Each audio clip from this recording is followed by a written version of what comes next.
Hello दोस्तों, मेरा नाम है Sharjeel Ahmad. Welcome to Spark coaching institute. और आज हम स्टार्ट करने जा रहे हैं क्लास 10th साइंस फर्स्ट का ग्रेविटेशन चैप्टर नंबर 1 ग्रेविटेशन शकली कशिश। अगर आप इस चैनल पर नए हैं तो please subscribe my channel and press the bell icon.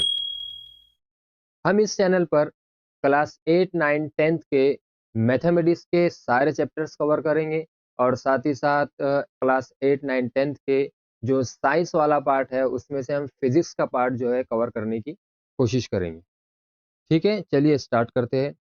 अगर आपको इस लेक्चर्स की और आने वाले सारे लेक्चर्स की नोट्स चाहिए, पीडीएफ चाहिए तो आप हमारे टेलीग्राम, व्हाट्सएप और यूट्यूब के चैनल को जो है जॉइन कर सकते हैं। वहाँ पर आपको सारी नोट्स जो है अवेलेबल मिल जाएंगी। तो आज हम देखेंगे gravitation lecture number 1 SSC class 10। तो ग्रेविटेशन देखने से पहले क्योंकि हम थोड़ा सा ये यूनिवर्स के बारे में जो है कुछ देखने की कोशिश कर रहे हैं, एक फेनोमेना देखने की कोशिश कर रहे हैं। तो हम सबसे पहले देखेंगे कि हमारे सोलार सिस्टम में, निज़ाम शमसी में टोटल कितने प्लैनेट्स हैं। तो जैसा कि हम जानते हैं कि सबसे पहला जो प्लेनेट है हमारा, जिसको हम कहते हैं मर्क्यूरी, जिसको डेड प्लेनेट के नाम से भी जाना जाता है। एंड उसके बाद जो है वीनस, उसके बाद अर्थ, हमारा खूबसूरत सा अर्थ है। उसके बाद मार्स आता है, जुपिटर आता है। जुपिटर जो है एक गैसियस प्लेनेट है और हमारे सोलार सिस्टम का, निज़ाम शमसी का सबसे बड़ा प्लेनेट है। और जुपिटर के बाद आने वाले जो प्लैनेट्स है सैटर्न, यूरेनस, नेपच्यून, ये सारे प्लैनेट्स जो है गैसियस प्लैनेट्स हैं। और लास्ट में जो आपको ये छोटा सा डॉट दिख रहा होगा यहाँ पे, तो ये जो है इस प्लेनेट का नाम है प्लूटो। एक्चुअल में ये पूरा प्लेनेट नहीं है, इसका नाम है प्लूटो। और इस प्लेनेट को 1930 में जो है डिस्कवर किया गया था।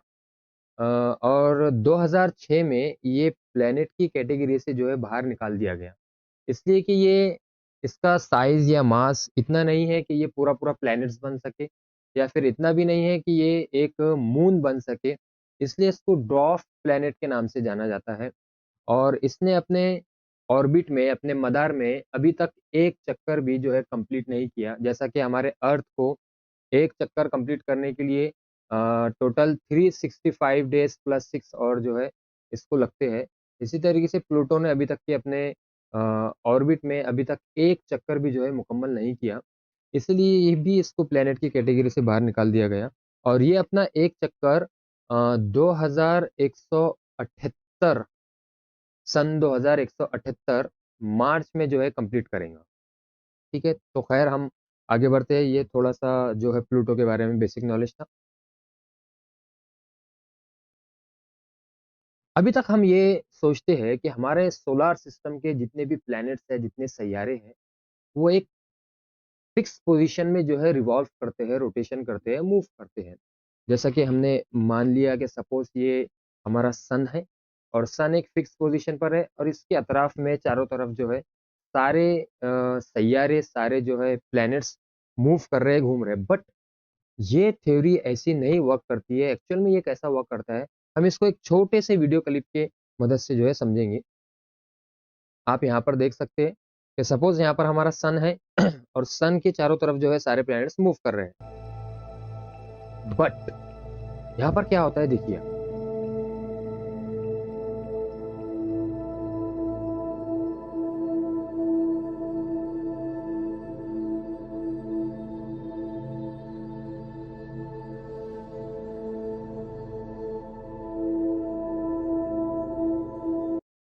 तो यहाँ पर ये चीज आपको क्लियरली समझ में आ रही होंगी कि सन जो है कंटिन्यूअसली मूव कर रहा है और साथ ही साथ अपने साथ में सारे प्लैनेट्स को जो है एक साथ लेके चल रहा है। और सारे प्लैनेट्स उसके अतराफ में जो है रिवॉल्यूशन भी कर रहे हैं, रोटेशन भी कर रहे हैं। आप समझ सकते हैं जैसा कि एक माँ होती है और सारे अपने बच्चों को एक साथ समेट के लेके चलती है। तो यहाँ पर मैं कंसिडर कर सकता हूँ कि सन यहाँ पर हमारी माँ है और सारे प्लैनेट्स को जो है कंटिन्यूअसली साथ में लेके चल रही है। और ये प्रोसेस जो होती है, इसकी जो स्पीड होती है, जो रफ्तार होती है, 7,20,000 किलोमीटर पर आवर की स्पीड से हमारा सोलार सिस्टम जो है कंटिन्यूअसली जो है मूव कर रहा है। जैसा कि आप यहाँ पर अच्छी तरीके से देख सकते हैं।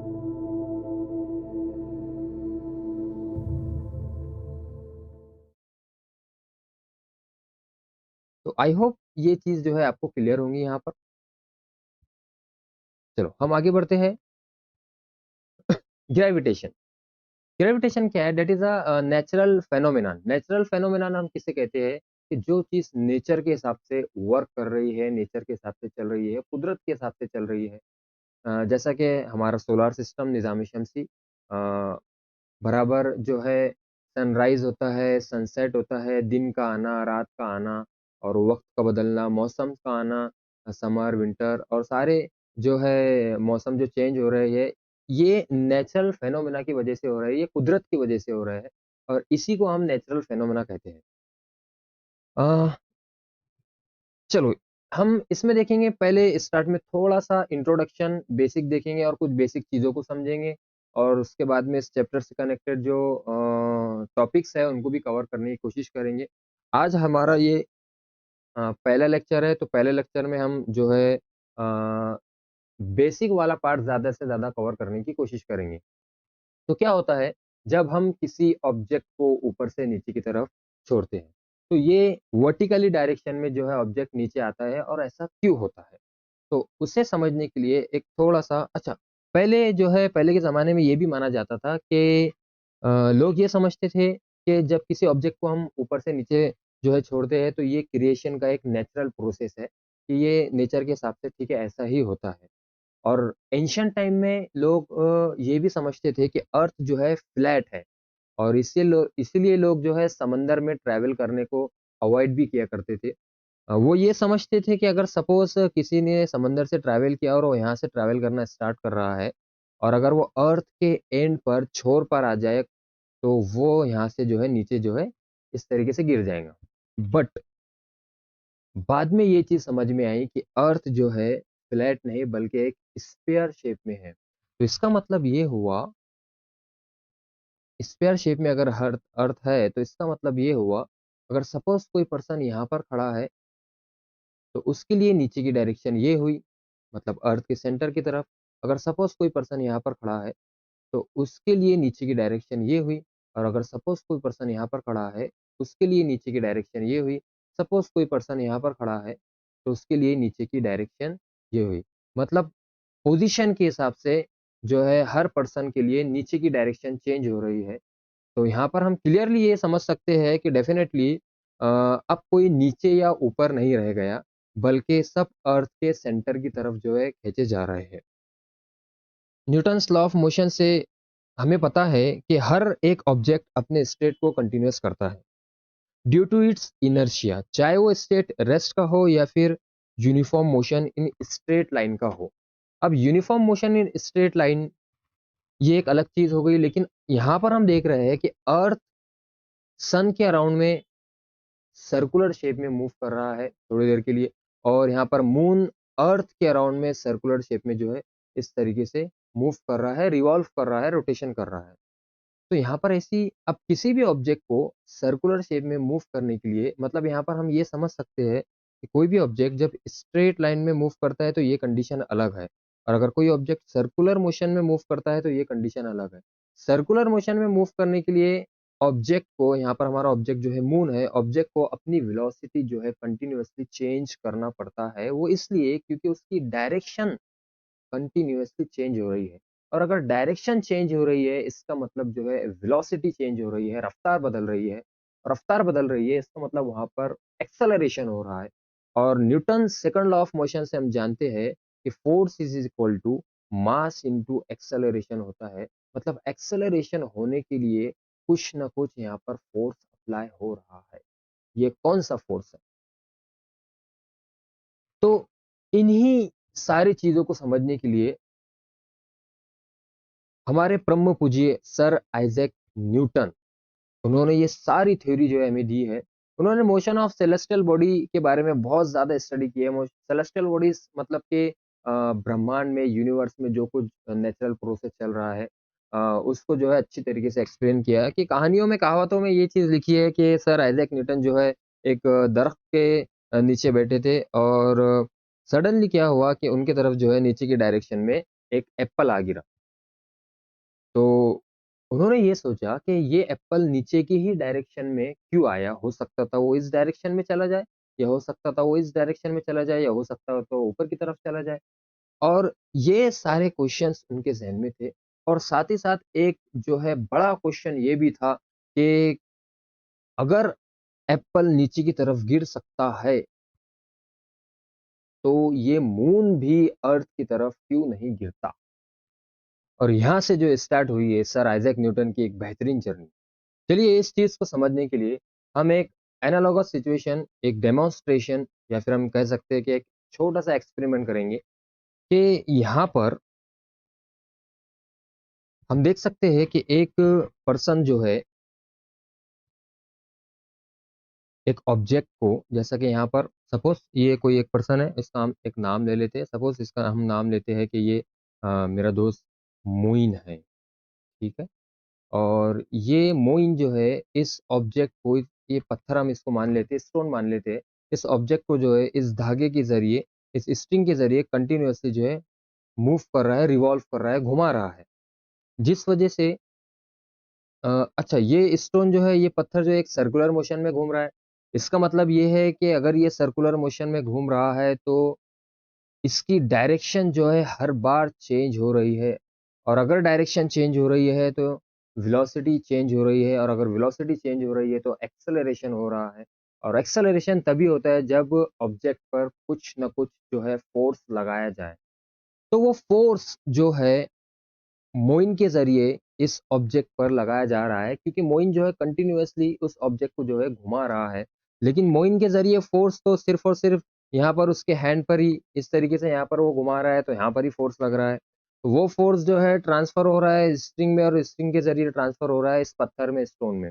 तो इसीलिए यहाँ पर हमें वो पत्थर जो है सर्कुलर मोशन में घूमते हुए यहाँ पर नज़र आ रहा है। और सेम चीज़ जो है हमारे अर्थ और मून के केस में भी यही होता है कि अर्थ और मून के बीच में जो है एक फ़ोर्स ऑफ अट्रैक्शन होता है, फ़ोर्स ऑफ अट्रैक्शन, जिसकी वजह से ये मून अर्थ के अराउंड में कंटीन्यूअसली मूव करता है। इसका मतलब ये है कि मून के पास भी कुछ न कुछ वेलोसिटी है, जो वो इस डायरेक्शन में जाने की कोशिश कर रही है, और अर्थ उसको अपनी तरफ जो है खींचने की कोशिश कर रहा है। तो इस वजह से मून जो है एक सर्कुलर पाथ में इस तरीके से घूमता है। अगेन वही चीज़, जब मून अगर सर्कुलर पाथ में घूम रहा है तो वहाँ पर वेलोसिटी अप्लाई कर रही है, वेलोसिटी को होने के लिए और वेलोसिटी चेंज, डायरेक्शन चेंज हो रही है, डायरेक्शन चेंज हो रही है तो वेलोसिटी चेंज हो रही है, वेलोसिटी चेंज हो रही है तो एक्सेलरेशन हो रहा है। और एक्सेलरेशन तभी होता है जब किसी ऑब्जेक्ट पर फ़ोर्स अप्लाई किया जाए।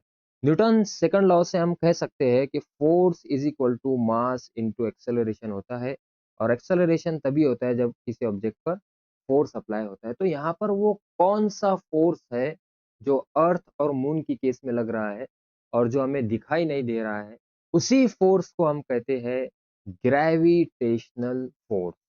उसी फोर्स को हम कहते हैं ग्रेविटेशनल फोर्स। तो इन सारी चीज़ों को समझने के लिए जो है अ, हम आगे की तरफ बढ़ते हैं, और यहाँ पर एक चीज़ के अगर हम छोटा-सा एक एक्सपेरिमेंट करते हैं कि सपोज़ अगर यहाँ पर धागा टूट जाए, सपोज़ यहाँ से अगर धागा टूटता है, तो पत्थर जो है इस डायरेक्शन में मूव कर जाएगा, और वो टेंजेंशियली जो है इस तरीके से मूव कर जाएगा। सपोज़ अगर वो धागा यहाँ से टूटता है, तो वो इस डायरेक्शन में जो है पत्थर मूव कर जाएगा टेंजेंशियली, परपेंडिकुलरली। यहाँ पर ये लाइन और ये लाइन एक-दूसरे पर परपेंडिकुलर होती है, तब जो है इसको हम टेंजेंट कहते हैं, मोमास कहते हैं। तो फिर मून क्यों नहीं इस डायरेक्शन में जो है जाके गिर जाता है? अभी अगेन वही चीज़ कि मून को अर्थ अपनी तरफ खींचने की कोशिश करता है, तो वो सर्कुलर मोशन में इस तरीके से घूमता है। ठीक है? ये था हमारे ग्रेविटेशन का एक इंट्रोडक्शन। अब इंट्रोडक्शन जो है खत्म होने के बाद हम कुछ बेसिक चीज़ें समझेंगे, उसके बाद मेन चैप्टर जो है हमारा जो है स्टार्ट होगा। जैसा कि यहाँ पर सबसे पहले स्टार्ट करेंगे हम मोशन से। What is motion? मोशन बोले तो उर्दू में हम कहते हैं उसको हरकत।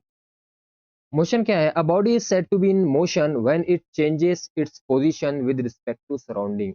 माहौल के हिसाब से जब वो अपने आप को चेंज करने, कोई ऑब्जेक्ट अपने आप को चेंज करने की कोशिश करता है तो उसे हम मोशन कहते हैं। और इसी तरीके से जैसा यहाँ पर एग्जांपल में motion of earth around the sun and motion of water या फ्लो ऑफ वाटर। अच्छा, एक चीज, ठीक है, ये तो हो गया मोशन। रेस्ट क्या होता है? रेस्ट बोले तो मिट्टी का पेंट जगह के जगह पर। A body is said to be at rest when it does not changes its position with respect to surrounding. Motion is relative. Relative का मतलब होता है इजाफी नजरिया। Relative मतलब होता है इजाफी नजरिया। इजाफी नजरिया किसे कहते हैं? अच्छा, a body can be moving for one observer at the same time it can be at rest for other observer। यहाँ पर दो बातें जो है अलग अलग यहाँ पर बताई गई। सपोज अगर मैं यहाँ पर ट्रेन में बैठा हूँ और मेरी ट्रेन जो है रेस्ट कंडीशन में रुकी हुई है और मेरे पास से जो है कोई दूसरी ट्रेन पास होती है, गुजरती है, तो मुझे ये फील होता है कि मेरी भी ट्रेन जो है मोशन में चल रही है। But at the same time एक अदर ऑब्जर्वर को, अगर कोई जो है आपको बाहर से देख, मुझे कोई बाहर से देख रहा है, तो उसे ये फील होगा कि आप जो है रेस्ट में ही है, लेकिन जो आपके बाजू से जो ट्रेन पास हुई है सिर्फ वो मोशन में है। मतलब उसे देख, उसका देखने का नजरिया कुछ और है और आपके देखने का, समझने का नजरिया कुछ और है। तो इसलिए मोशन मोशन को जो है, एक मोशन को रिलेटिव कहा जाता है कि ये रिलेटिव है, एक इज़ाफ़ी नज़रिया है। ठीक है, आगे हम बढ़ते हैं कि मोशन जो है 2 टाइप के होते हैं। यहाँ पर एक यूनिफ़ॉर्म मोशन और एक नॉन यूनिफ़ॉर्म मोशन। सिंपल सी चीज़ है, ज़्यादा टाइम नहीं लेंगे। यूनिफ़ॉर्म मोशन मतलब क्या होता है? Equal distances in equal interval of time. जैसा कि एग्ज़ाम्पल यहाँ पर बेस्ट है, यहाँ पर हमारे पास घड़ी, क्लॉक है, वॉच है, कि जैसा सपोज़ अगर 1 सेकंड यहाँ पर पास होता है, तो 1 सेकंड में उसको जितना डिस्टेंस ट्रैवल करना रहेगा और जितना टाइम लगेगा, ऐसा 1 सेकंड में उतना ही मूव होगा, सपोज़ थोड़ी देर के लिए। तो हर सेकंड में वो उतना-उतना मूव होके और अब वो जो है अपना एक कंप्लीट मिनट कंप्लीट करेगा, 1 मिनट कंप्लीट करेगा। अब अगर सपोज़ यहाँ पर 10 बजकर 10 मिनट हो रहा है, तो एग्ज़ैक्टली 1 घंटे के बाद जो है 11 बजकर 10 मिनट यहाँ पर होंगे। ऐसा नहीं कि 2 घंटे के बाद 11 बज रहे हैं, जो है एग्ज़ैक्टली 1 घंटे के बाद 11 बजकर 10 मिनट होंगे। तो जितना डिस्टेंस जितने टाइम में, सेम डिस्टेंस सेम टाइम में जो है कवर हो रहा है। नॉन यूनिफॉर्म मोशन हम किससे कहते हैं? कि unequal distances in equal interval of time. Suppose एक एग्जांपल से हम समझते हैं कि मैं यहाँ पर ये इसको हम जो है मम्मी का नवाब कह लेते हैं। पापा का पारा तो नहीं कहेंगे, मम्मी का नवाब कहेंगे। सपोज ये जो है पॉइंट ए पोजीशन पर है, यहाँ से पॉइंट बी और यहाँ से पॉइंट सी और यहाँ से पॉइंट डी। ये 3 अलग-अलग कंडीशन है, ठीक है? और मम्मी का नवाब जो है पॉइंट ए से निकला, सपोज उसने यहाँ से यहाँ तक जो है 1 किलोमीटर का डिस्टेंस तय किया और उसको टाइम लगा 1 किलोमीटर का डिस्टेंस तय करने के लिए 50 सेकंड। और सेम वो बी से सी तक उसने जो है अब 2 किलोमीटर का डिस्टेंस तय जो है ट्रैवल किया और उसको टाइम लगा जो है यहाँ पर अगेन 50 सेकंड। और सेम चीज़ सी से डी जो है उसने 4 किलोमीटर का जो है डिस्टेंस तय कर लिया और सपोज़ सपोज़ उसको टाइम लगा यहाँ पर अगेन 50 सेकंड। ठीक है, 50 सेकंड में 4 किलोमीटर का डिस्टेंस तो तय नहीं होता है। फिलहाल हम एग्ज़ाम्पल ले रहे हैं। तो ए से बी जाने के लिए उसे 50 सेकंड लगे, बी से सी जाने के लिए उसे अगेन 50 सेकंड लगे एंड सी से डी जाने के लिए अगेन उसे 50 सेकंड लगे। लेकिन ए से बी का जो डिस्टेंस था वो 1 किलोमीटर ही ट्रैवल कर पाया था और बी से सी का जो डिस्टेंस था वो 2 किलोमीटर ही ट्रैवल कर पाया था और सी से डी का जो डिस्टेंस था वो 4 किलोमीटर उसने तय किया। इसका मतलब ये हुआ कि यहाँ पर जो है बहुत ज़्यादा ट्रैफिक था जिसकी वजह से उसने 1 ही किलोमीटर का डिस्टेंस तय किया। लेकिन टाइम उसे 50 सेकंड जो है लगा और बी से सी में भी उसने 50 सेकंड में 2 किलोमीटर जो है डिस्टेंस तय किया। यहाँ पर डिस्टेंस अब बढ़ गया और सी से डी में सपोज़ यहाँ पर कोई ट्रैफिक ना था, एकदम चुन्न सपाट रोड था और जो है एकदम वो मम्मी का नवाब जो है रॉकेट के जैसा निकल गया और उसने 50 सेकंड में जो है 40 किलोमीटर का यहाँ पर डिस्टेंस जो है तय किया। तो unequal distances in equal interval of time, time तो जो है इक्वली चलेगा, टाइम चेंज नहीं होगा। तो इसे कहते हैं हम uniform motion and non uniform motion जो है यहाँ पर। आई होप आपको एग्जांपल से अच्छे तरीके से क्लियर होगा। कॉजेज ऑफ मोशन, मोशन की वजह क्या है, मोशन क्यों होता है, हरकत क्यों होती है। तो उसके पहले हम देखेंगे टाइप्स ऑफ फोर्सेस, जिसमें एक बैलेंस फोर्स है और एक अनबैलेंस फोर्स है। और उसके भी पहले हम समझेंगे व्हाट इज फोर्स। फोर्स क्या होता है, सिंपल है अगेन। फोर्स बोले तो उर्दू में हम जिसे कहते हैं कुव्वत, हिंदी में बल, बल में बल, अपना बल। जैसा कि हम रोजमर्रा की चीजों में देखते हैं कि हम दरवाजा खोलते बंद करते हैं, साइकिल चलाते हैं, किसी ऑब्जेक्ट को उठाते हैं, तो ये कुछ और नहीं, ये एक फोर्स है। ऑब्जेक्ट पर जो हम जो चीज़ अप्लाई कर रहे हैं, जिसकी वज़ह से ऑब्जेक्ट मोशन में आ रहा है, मूव हो रहा है, हरकत में आ रहा है, उसी को हम फोर्स कहते हैं। या फिर एक और एग्ज़ाम्पल के सपोज़ ये मोइन है और ये मेरे दोस्त रिज़वान है। मोइन ने क्या किया, रिज़वान की तरफ जो है फुटबॉल को किक किया, तो ये किक मारना कुछ और नहीं बल्कि ये क्या है, एक फ़ोर्स है। और उसी तरीके से रिज़वान ने क्या किया, उस फुटबॉल को अपने पैर से रोका, तो ये रोकना कुछ और नहीं बल्कि एक फ़ोर्स है। और सपोज़ ये अगेन मोइन और रिज़वान, मोइन क्या कर रहा है, रिज़वान की तरफ जो है टेबल को मूव कर रहा है, तो टेबल को मूव करना कुछ और नहीं बल्कि ये फ़ोर्स है। और यहाँ पर रिज़वान क्या कर रहा है, टेबल से कोई एक पेन उठा रहा है, लिफ्ट कर रहा है, तो एक पेन को टेबल से उठाना कुछ और नहीं बल्कि क्या है, फ़ोर्स है। तो पुशिंग, लिफ्टिंग ये सारे क्या है, ये फ़ोर्स है, या फिर किक मारना ये फ़ोर्स है। तो फ़ोर्स जो हम डेली लाइफ़ में जो काम करते हैं वो है फ़ोर्स। फ़ोर्स को 2 कैटेगरी में जो है डिवाइड किया गया कि फ़ोर्स कुछ और नहीं बल्कि पुश करना और पुल करना है। ठीक है। जैसा आपने देखे होंगे कहीं मार्केट में या आप गए होंगे तो आपने देखे होंगे कि बाहर से जो है जब आप दुकान में एंटर करते हैं तो वहाँ पर क्या लिखा होता है, पुश। वहाँ पर क्या लिखा होता है, जब आप बाहर से एंटर कर रहे हैं तो पुश। और जब जब आप बाहर से अंदर जाते हैं और जब आप अंदर से बाहर वापस आते हैं तो वहाँ पर लिखा होता है पुल। पुल यानी खींचना, पुश यानी धक्का देना, ढकेलना। तो अच्छा, मैं बचपन में काफ़ी कन्फ्यूज़ हुआ करता था कि पुश करना का मतलब खींचना होता है या धक्का देना होता है, पुल करने का मतलब खींचना। तो मैं पुश की जगह पुल करता था और पुल की जगह पुश करता था। अच्छा, आपके साथ भी कभी अगर ऐसा हुआ होगा तो कमेंट में मुझे जो है ज़रूर बताना, ठीक है? तो फ़ोर्स कुछ और नहीं बल्कि क्या है, पुश एंड पुल। आगे हम बढ़ेंगे कि अ फ़ोर्स इज़ पुश और पुल अपॉन एन ऑब्जेक्ट, ठीक है? ये तो चीज़ क्लियर है। अब फ़ोर्स किस टाइप के हो सकते हैं? टू बॉडीज़ इंटरैक्ट, जब 2 बॉडी एक दूसरे इंटरैक्ट होती है, तो उसे हम कॉन्टैक्ट फ़ोर्स कहते हैं। अच्छा, अगर जब कोई 2 बॉडी एक दूसरे से इंटरैक्ट नहीं हो रही है, तो क्या वहाँ पर फ़ोर्स लग सकता है? तो अभी हमने देखे कि कॉन्टैक्ट फ़ोर्सेस क्या-क्या है। कॉन्टैक्ट फ़ोर्सेस को हम जो है मस्कुलर फ़ोर्स भी लगते हैं क्योंकि इससे हमारे जो है मसल्स की ज़रूरत पड़ती है।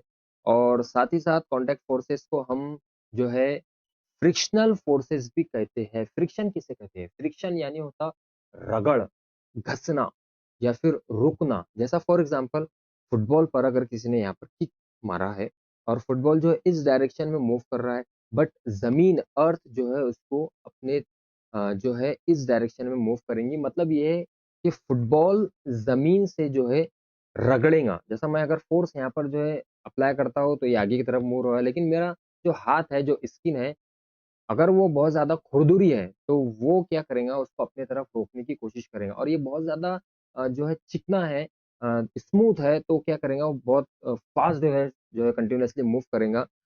इसलिए फ्रिक्शन कभी ज़्यादा भी हो सकता है, फ्रिक्शन कभी कम भी हो सकता है। मतलब रगड़ घसना कभी ज़्यादा भी हो सकता है, कम भी हो सकता है। और इसी तरीके से एयर के पास भी कुछ ना कुछ फ्रिक्शनल फोर्सेस होता है, वो भी जो है रेज़िस्ट करता है, रोकता है।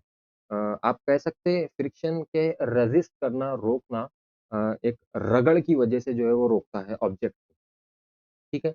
तो कॉन्टैक्ट फोर्सेस में हमने देखे कि मस्कुलर फोर्स है एंड फ्रिक्शनल फोर्स है।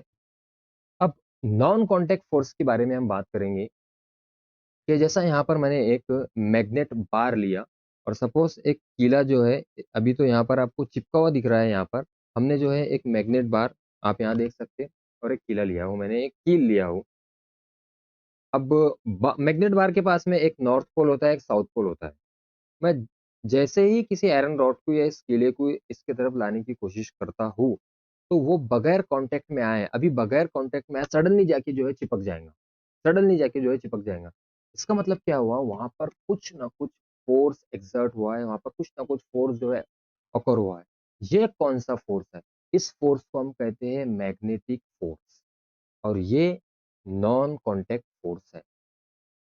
ठीक है। इसी तरीके से इसी तरीके से हमारा जो है मोइन यहाँ पर उसकी बिल्डिंग पर खड़ा है, और मोइन के हाथ में एक बॉल है, और वो बॉल को जो है ऊपर से जो है सिर्फ छोड़ता है, तो वो नीचे की डायरेक्शन में आके जो है नीचे की डायरेक्शन में आके गिरता है। तो यहाँ पर बॉल को अपने तरफ क्या चीज ऐसी खींच रही है, उसी को हम कहते हैं, ऐसा कौन सा फोर्स जो बॉल को अपनी तरफ खींच रहा है, उसी को हम कहते हैं ग्रेविटेशनल ग्रेविटेशनल फोर्स, शकली कशिश। और ये भी एक नॉन कांटेक्ट फोर्स है। तो ये चीज आपको क्लियर होंगी कि ग्रेविटेशनल फोर्स जो है ये नॉन कांटेक्ट फोर्स है। इसके लिए ऑब्जेक्ट को अट्रैक्ट होना जरूरी नहीं है, या फिर आप नल जब खोलते हैं तब भी जो है पानी नीचे की तरफ गिरता है, ये भी ग्रेविटेशनल फोर्स की वजह से होता है। और नॉन कॉन्टैक्ट फोर्स में क्या-क्या हो सकता है? इलेक्ट्रोस्टैटिक फोर्स जिसे हम कहते हैं, ये भी एक नॉन कॉन्टैक्ट फोर्स है। इलेक्ट्रोस्टैटिक फोर्स मतलब जैसा सपोज़ यहाँ पर मैंने 2 गुब्बारे लिया हूँ, और ये गुब्बारा जो है एक चार्ज्ड गुब्बारा है और ये अनचार्ज्ड गुब्बारा है। चार्ज्ड गुब्बारा मतलब क्या? कि मैंने ये जो गुब्बारा लिया हो इसकी किसी वूलन कपड़े से जो है ऐसा रब कर लिया, तो इसकी जो सरफेस होंगी वो बहुत ज़्यादा शाइन करेंगी, मतलब इसके ऊपर कुछ ना कुछ एक चार्ज आ चुके होंगे रब करने की वजह से। और दूसरे वाले गुब्बारे को एज़ इट इज़ रहने दिया, तो ये हो गया चार्ज गुब्बारा, ये हो गया अनचार्ज्ड गुब्बारा। तो चार्ज्ड और अनचार्ज्ड गुब्बारे जो है अपनी तरफ एक-दूसरे को अट्रैक्ट करेंगे, एक-दूसरे को अट्रैक्ट करेंगे, एक-दूसरे को क्या करेंगे? अरे बोलो भाई, एक-दूसरे को क्या करेंगे? अट्रैक्ट करेंगे। इसी को कहते हैं फोर्स ऑफ अट्रैक्शन, और ये किसका है? इलेक्ट्रोस्टैटिक फोर्स की एक एग्ज़ाम्पल है। इसी तरीके से अगर मैंने कोई 2 गुब्बारे लिया हो और दोनों गुब्बारे को जो है वूलन कपड़े से रब किया, तो दोनों गुब्बारे चार्ज्ड हो जाएँगे। ये गुब्बारा भी चार्ज्ड है, ये बलून भी चार्ज्ड है, और ये वाला बलून भी चार्ज्ड है। अब अगर मैं इनको एक-दूसरे की तरफ लाने की कोशिश करता हूँ, तो ये एक-दूसरे को क्या करेंगे? रिपेल करेंगे, एक-दूसरे को धकेलेंगे, लोटेंगे। मतलब अभी झगड़ा हो गया इनके बीच में। अ, तो इसी को हम क्या कहते हैं? Force of repulsion. अगेन ये जो है इलेक्ट्रोस्टैटिक फोर्स में जो है कैटेगरी में जो है इसको डाला गया। तो फोर्स ऑफ अट्रैक्शन चाहे चार्ज्ड गुब्बारा या अनचार्ज गुब्बारे में होता है, एंड फोर्स ऑफ रिपल्शन दोनों चार्ज गुब्बारे में होता है। मतलब इसी तरीके से आप इलेक्ट्रोमैग्नेटिक फोर्स में भी जब साउथ और साउथ दोनों पोल को एक साथ लाते हैं, तो वो भी क्या करते हैं? रिपेल करते हैं, या नॉर्थ नॉर्थ पोल को एक साथ लाते हैं, तो वो भी क्या करते हैं? रिपेल करते हैं। या फिर साउथ और नॉर्थ को एक साथ लाते हैं, तो वो अट्रैक्ट करते हैं। तो force of repulsion and force of attraction वहाँ पर भी जो है अपने को मैग्नेट बार में जो है देखने के लिए मिलता है। चलिए हम आगे बढ़ते हैं। कैन यू रिकॉल में देखेंगे what are the effect of force acting on an object. अगर किसी ऑब्जेक्ट पर हम फोर्स लगाते हैं तो क्या होता है? तो आई होप फोर्स से रिलेटेड कुछ बेसिक चीजें हमने देखी है, वो आपके अच्छी तरीके से क्लियर होंगे। तो अगर हम the applied force can change the state of rest, अगर कोई ऑब्जेक्ट रेस्ट में है तो वो मोशन में आ सकता है। Change the direction of motion, अगर कोई मोशन में है और हम उस पर फोर्स लगाते हैं तो वो उसकी डायरेक्शन भी मूव कर सकता है। Change the speed of moving object, बहुत अगर कोई ऑब्जेक्ट मोशन में है और बहुत स्लो स्लो चल रहा है, जैसा हमारा तिगलिक तिगलिक घोड़ा, और जैसे ही हम उस पर जो है एक चप्पू मारते हैं तो वो जो है ऑलरेडी मोशन में था, लेकिन अब बहुत ज्यादा उसकी स्पीड हो जाती है। मुर्जापुर में जो है वो टांगे वाले जो है आज भी देखे जाते हैं वहां पर। काफी बार मैंने जो है इससे ट्रैवलिंग की है मेरे खालाजान के घर जाने के लिए, तो वो हम उसमें वो घोड़े वाली बग्गी में ही बैठ के जाया करते थे। ठीक है, एक एग्जांपल मेरे ज़हन में आई थी। उसके बाद में change the shape of the object temporary, जैसा कि बहुत अच्छी एग्जांपल है मेरे पास में, ये रबर का बॉल है। अब अगर मैं इस पर फोर्स अप्लाई करता हूँ इस तरीके से, तो आप देखेंगे अभी इसकी जो है इसका क्या शेप हो चुका है, और अगर मैं फोर्स यहाँ पर रिलीज़ करता हूँ, तो ये जैसा का वैसा जो है, जैसा पहले था वैसे ही यहाँ पर नज़र आ रहा है। तो मतलब शेप भी जो है टेम्पररी चेंज हो सकता है या परमानेंटली भी हो सकता है। अच्छा, what types of forces are you familiar with? जैसा कि हमने देखा अभी, ग्रेविटेशनल फोर्स देखे, इलेक्ट्रोमैग्नेटिक फोर्स देखे, न्यूक्लियर फोर्स, बम ब्लास्ट बड़े बड़े, उसके बाद में फ्रिक्शनल फोर्स के बारे में या मस्कुलर फोर्स के बारे में हमने थोड़ा देखे, तो ये कुछ बेसिक चीजें थी। What do you know about gravitational force? Gravitational force क्या होता है? Every object in the universe attract every other object with a force. The force is called gravitational force. इसके बारे में हम थोड़ा सा और आगे देखेंगे। उसके पहले Newton's law of motion, Newton's law of motion को समझने के लिए, अच्छा, sir Isaac Newton studied the fundamental of motion and gave 3 laws of motion. Newton के कितने कानून है भाई? 3 कानून है, 3 लॉ है, जिसमें से पहला लॉ है Newton's first law of motion. An object continues to remains at rest or in state of uniform motion along a straight line unless an external unbalanced force act on it। कोई भी object अगर rest में है तो rest में ही रहना चाहेगा, और अगर मोशन में है तो मोशन में ही रहना चाहेगा। इस चीज को हम कहते हैं इनर्शिया। इस चीज को हम क्या कहते हैं? इनर्शिया। इनर्शिया को हम थोड़ा सा आगे समझेंगे, थोड़ा सा रुको जरा, सब्र करो, हम देखेंगे इसको भी कि ये क्या कहने की कोशिश कर रहा है। तो इस लॉ को हम क्या कहते हैं? Law of inertia. अब इनर्शिया क्या होता है? ठीक है, Newton first law of motion को लॉ ऑफ इनर्शिया कहते हैं। Newton first law of motion हमें क्या कहता है कि अगर कोई ऑब्जेक्ट रेस्ट में है तो रेस्ट में ही रहना चाहता, या फिर मोशन में है तो मोशन में ही रहना चाहता। रुको जरा, सबर करो, समझेंगे समझेंगे।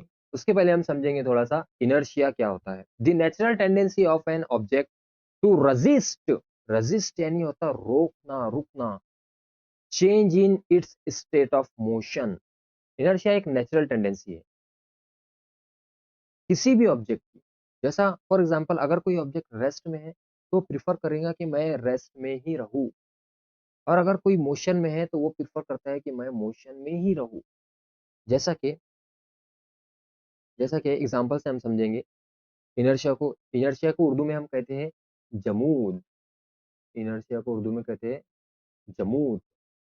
जैसा कि यहाँ पर सपोज ये है रिजवान, ठीक है, मेरे दो दोस्त, दो खास दोस्त, रिजवान और मोइन, जिसमें का ये है अपना रिजवान, यही है वो, ये दूसरा इमेज है उसका। ये रिजवान यहाँ पर जो है इस तरीके से खड़ा है एक बस में, जो एक बस में खड़ा है इस तरीके से जो है पकड़ के। अच्छा, क्यों पकड़ते हैं? कि भाई कोई धक्का वक्का लग गया तो जो हम गिरे ना। तो सडनली क्या हुआ, बस वाले ने जो है ब्रेक लगा दिया, ब्रेक मार दिया, तो क्या होगा?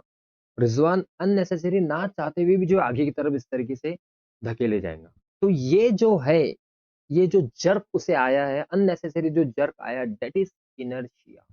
उसकी बॉडी जो है रुकना चाहती थी, आगे जाना नहीं चाहती थी, लेकिन फिर भी जो है उसको आगे जाना पड़ा। तो इस मतलब उसकी बॉडी जो है रुकना चाहती थी, रेजिस्ट होना चाहती थी, लेकिन फिर भी जो है उसको आगे जाना पड़ा। दैट इज, इस जर्क को, इस फोर्स को हम क्या कहते हैं? अ, ये इस जर्क को हम क्या कहते हैं? इनर्शिया कहते हैं। और इनर्शिया क्या है? टेंडेंसी टू डू नथिंग, मतलब वो ना चाहते हुए भी आगे गया, इसको हम कहते हैं इनर्शिया। आई होप इनर्शिया जो है आपको अच्छी तरीके से क्लियर होगा। All objects should have the same inertia. अच्छा, किसी भी ऑब्जेक्ट की बात करें हम, किसी भी ऑब्जेक्ट की बात करो, चाहे छोटा सा पेन क्यों ना हो, तो हर ऑब्जेक्ट के पास में कुछ ना कुछ इनर्शिया होता है, कुछ ना कुछ जमूद होता है। जैसा ये बड़े से ट्रैक्टर की बात करो, कैलकुलेटर की बात करो, फुटबॉल की बात करो, बुक्स की बात करो, या किसी भी चीज की बात करो, तो उनके पास में अपना एक जमूद होता है, अपना एक इनर्शिया होता है। तो क्या सबका इनर्शिया सेम हो सकता है? इस सवाल का जवाब हम देखेंगे। जैसा कि यहाँ पर मैंने दो जो है बड़ी-बड़ी, आप कह सकते हैं तो एक दो बड़ी-बड़ी ईंटें ली है, ठीक है? Which one would be easier to push? इसमें से कौन-सी ईंट को जो है पुश करना आसान रहेगा? तो आपके ज़हन में बिल्कुल क्लियर होगा कि भाई छोटी ईंट को पुश करना आसान रहेगा एज़ कंपेयर टू बड़ी ईंट। ऐसा क्यों? क्योंकि heavier the object, the more its tendency to resist. मतलब जिस ऑब्जेक्ट का मास ज्यादा रहेगा, तो उस ऑब्जेक्ट को पुश करने में, ढकेलने में जो है बहुत ज्यादा तकलीफ जाएगी, मतलब वो अपने आप को रोकने की कोशिश करेगा। और जो है जिस ऑब्जेक्ट का मास कम रहेगा, तो उसके पास उतनी जो है ताकत ही नहीं रहेगी कि वो अपने आप को रोकने की कोशिश करे। तो अगर मास ज्यादा है तो इसका मतलब है कि इनर्शिया ज्यादा है, और अगर मास कम है तो इनर्शिया भी, जमूद भी जो है कम होगा। तो आई होप आपको इनर्शिया जो है वो अच्छी तरीके से क्लियर है। तो इसीलिए Newton first law of motion में क्या था?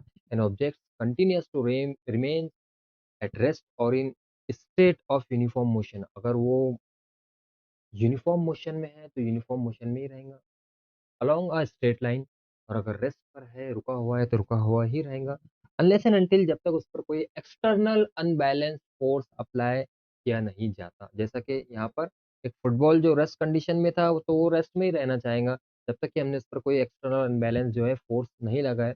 यहाँ पर आपके जहन में ये सवाल आया होगा कि अगर फुटबॉल पर हम फोर्स लगाते हैं, किक करते हैं तो वो जो है मोशन में जो है इस तरीके से जो है आना शुरू हो गया, लेकिन फिर वो जाके जो है मोशन में है तो मोशन में ही रहना चाहिए था। वो क्यों जो है रुक गया जाके, उसके बाद कुछ देर के बाद जो है जाके ज़मीन पर जो है रुक चुका है। तो वो इसलिए क्योंकि यहाँ पर बहुत सारे फोर्सेस वर्क करते हैं जिसमें से एक फ्रिक्शनल फोर्स है, एयर फोर्स है जो एयर की वजह से जो है यहाँ पर ऑकर हो रहा है। मतलब अगर फुटबॉल जो है एयर में अगर जो है मूव कर रहा है तो एयर जो है उसको अपनी तरफ रोकने की कोशिश कर रही है, रेज़िस्ट करने की कोशिश कर रही है। जिस वजह से वो रुकते-रुकते जो है फाइनली जो है एक पोज़ीशन पर आके जो है परमानेंटली जाके रुक जा रहा है। तो इसलिए वो कंटीन्यूअसली जो है मोशन में नहीं रह रहा है। इस केस में फ्रिक्शनल फोर्स की वजह से ये चीज़ जो है होती है। तो I hope Newton first law of motion जो है अच्छी तरीके से आपको क्लियर होगा। हम आगे की तरफ बढ़ते हैं। Newton second law of motion क्या है? The rate of change of momentum is directly proportional to the applied force and the change of momentum occurs in the direction of applied force। ओहो, तो रुको जरा, सब्र करो। समझते हैं कि मोमेंटम क्या होता है। मोमेंटम को हम उर्दू में कहते हैं मियारे हरकत। मोमेंटम को उर्दू में कहते हैं मियारी हरकत। Newton second law of motion समझने के लिए सबसे पहले हमें समझना होगा मोमेंटम। और मोमेंटम को फिजिक्स में बेटा जो है पी से डिनोट किया जाता है। It depends on two factors, mass and velocity. Momentum जो है जनरली दो फैक्टर्स पर डिपेंड करता है, मास एंड वेलोसिटी। जैसा कि यहाँ पर अगर मैं वेलोसिटी की बात करता हूँ, सबसे पहले हम वेलोसिटी की बात करते हैं। यहाँ पर ये है मोइन, अपना दोस्त। और मोइन ने क्या किया, पहली केस में जो है बुलेट को हाथ से फेंक के मारा एक दीवार पर। तो उस केस में क्या हुआ, बुलेट जो है दीवार पर जाके टकराई, उनके बीच में कोलिजन हुआ बुलेट और दीवार के बीच में। फिर क्या हुआ, जो है बुलेट नीचे गिर गई। ठीक है? लेकिन अगर सेम चीज़ उसी बुलेट को, पहली केस में भी वही बुलेट थी जिसका छोटा-सा मास था, और अगेन बुलेट वही ही है अभी उस दूसरी केस में भी, और अब क्या है वो जो है दीवार पर, वॉल पर बंदूक से फायर कर रहा है। बंदूक से फायर करने के बाद जो है आप यहाँ पर देख सकते हैं क्या इम्पैक्ट नज़र आया, क्या असर नज़र आया।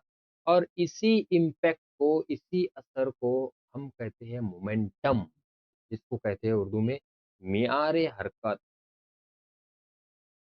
मियारे हरकत। तो पहली केस में बुलेट से जो है दीवार को कुछ नहीं हुआ, और दूसरी केस में बुलेट से जो है दीवार में जो है एक होल हो गया, एक गड्ढा हो गया। तो इसका मतलब, अच्छा दोनों केसेस में बुलेट का मास तो सेम था। ऐसा नहीं कि इसमें बहुत बड़ी बुलेट डाल दी जिसकी वज़ह से वो जो है जाके गिर गई। अ, लेकिन दोनों का मास सेम होने के बजाय यहाँ पर क्या चेंज नज़र आया है, यहाँ पर वेलोसिटी नज़र आई। हाथ से फेंकने में जो है वेलोसिटी क्या थी, बहुत ज़्यादा कम थी, इसलिए दीवार पर कोई असर देखने के लिए नहीं मिला। और जो है बंदूक से, गन से फायर करने के बाद जो है वेलोसिटी बहुत ज़्यादा थी। तो इसी वेलोसिटी के चलते हुए यहाँ पर आपको एक इम्पैक्ट, एक जो है असर देखने के लिए मिल रहा है कि दीवार में जो है होल हो चुका है। और दूसरा फैक्टर क्या है इसका, दूसरा फैक्टर क्या है, अ, मोमेंटम डिपेंड करता है मास पर। ऐसा कैसा? कि सपोज़ एक पप्पा का परा, पप्पा का ये परा है अपना, ठीक है? और बेहतरीन एक कौन-सी गाड़ी है ये? ये बुलेट है आई थिंक से, ठीक है? जावा या जावा दिख रही है यहाँ पर। एक गाड़ी से जो है दीवार पर जाके इन्होंने भिड़ा दी है, टकरा दी। ठीक है, अब दीवार का मास बहुत ज़्यादा है और उस गाड़ी का जो है मास कम है, तो कुछ ख़ास असर, कुछ ख़ास इम्पैक्ट मोमेंटम वहाँ पर देखने के लिए नहीं मिलेगा। लेकिन अगर वही पप्पा का परा जो है यहाँ पर थोड़ा बहुत ज़्यादा गुस्सा हो गया और उसने एक जेसीबी ला लिया बड़ा-सा, अब उस जेसीबी से जाके जो है दीवार को जो है टकरा दिया। अब यहाँ पर जो है कुछ और नज़ारा होगा, अब यहाँ पर कुछ और मोमेंटम दिखेगा, कुछ और असरात देखने के लिए मिलेंगे। तो क्या होगा, दीवार जाके स्लिप हो जाएगी। तो वही दीवार थी, पहली वाली केस में भी दीवार का मास सेम था, दूसरी केस में भी दीवार का मास सेम था, लेकिन पहली केस में कोई इम्पैक्ट देखने के लिए नहीं मिला और दूसरी केस में जो है बहुत ज़्यादा इम्पैक्ट देखने के लिए मिला। जबकि दीवार का मास सेम था, दीवार चेंज नहीं की गई। तो ये चीज़ के दूसरी केस में बहुत ज़्यादा हेवी ऑब्जेक्ट से जो है उसको जो है कोलिजन हुआ और पहली केस में जो है बहुत कम मास वाले ऑब्जेक्ट से उसका जो है कोलिजन हुआ। तो यहाँ पर आप दोनों केसेस में देख सकते हैं कि असर किस तरीके से देखने के लिए मिलेगा। तो मोमेंटम जो है बेसिकली डिपेंड करता है मास एंड वेलोसिटी पर। आई होप मियार हरकत क्या है, मोमेंटम क्या है, आपको क्लियर होगा। ठीक है? इसका फॉर्मूला है momentum is equal to mass into velocity, जिसका यूनिट है KG into metre per second, ऐसा यूनिट, और CGS unit gram into centimetre per second, और मोमेंटम जो है एक वेक्टर क्वांटिटी है। ठीक है, तो अब मेरे ख्याल से आप जो है न्यूटन सेकंड लॉ को अच्छी तरीके से समझ सकते हैं कि the rate of change of momentum is directly proportional का सिंबल जो है इस तरीके से होता है। मतलब the rate of change of momentum is directly proportional to the applied force, and the change of momentum occurs in the direction of force। और मोमेंटम कहाँ पर देखने के लिए मिलता है, आप जिस डायरेक्शन में ऑब्जेक्ट पर फोर्स लगा रहे हैं उसी डायरेक्शन में जो है मोमेंटम देखने के लिए मिलता है। तो ये था Newton second law of motion. ठीक है, आगे हम बढ़ेंगे, जिसको लॉ ऑफ मोमेंटम भी कहा जाता। Newton third law of motion और हमारे सभी बच्चों का फेवरेट लॉज के for every object there is an equal and opposite reaction. जैसा कि ये ट्रम्पोलाइन है यहाँ पर एक, अगर ये रिजवान है, ये रिजवान ही हो सकता है क्योंकि रिजवान है ही ऐसा। तो रिजवान जो है एक ट्रम्पोलाइन पर जो है जाके चढ़ गया और जो है कूदना शुरू कर दिया। तो रिजवान ट्रम्पलाइन पर जो है फोर्स लगा रहा है और ट्रम्पलाइन जो है रिजवान पर अगेन उल्टा फोर्स लगा रहा है। तो इसी फोर्स को जो रिजवान के ज़रिए लगाया गया और जो ट्रम्पलाइन के ज़रिए लगाया गया, इक्वल एंड अपोजिट डायरेक्शन कहा जाता है कि दोनों जो है एक दूसरे को अपोजिट डायरेक्शन में और इक्वल जो है फोर्स लगा रहे हैं। तो इसी को हम जो है इक्वल एंड अपोजिट फोर्स कहते हैं। थोड़ा सा और अच्छी तरीके से समझेंगे, इसकी और बहुत सारी एग्जांपल है। उसके पहले interaction between two bodies, Newton third law क्या कहता है कि दो बॉडीज के बीच में इंटरेक्शन होना जरूरी है। Force act in pair, one force can not exist itself. Forces जो है पेयर्स में लगते हैं। अगर जैसा मैंने यहाँ पर एक फोर्स लगाया, अब वो किसी पर जाके नहीं लग रहा, तो जो है ये थर्ड लॉ इसके ऊपर वर्क नहीं करता। तो फोर्सेस जो है पेयर्स में लगते हैं और एक सिंगल फोर्स जो है एग्जिस्ट नहीं करता। Action and reaction force act simultaneously, जैसे ही एक्शन होगा वैसे ही रिएक्शन देखने के लिए मिलेगा।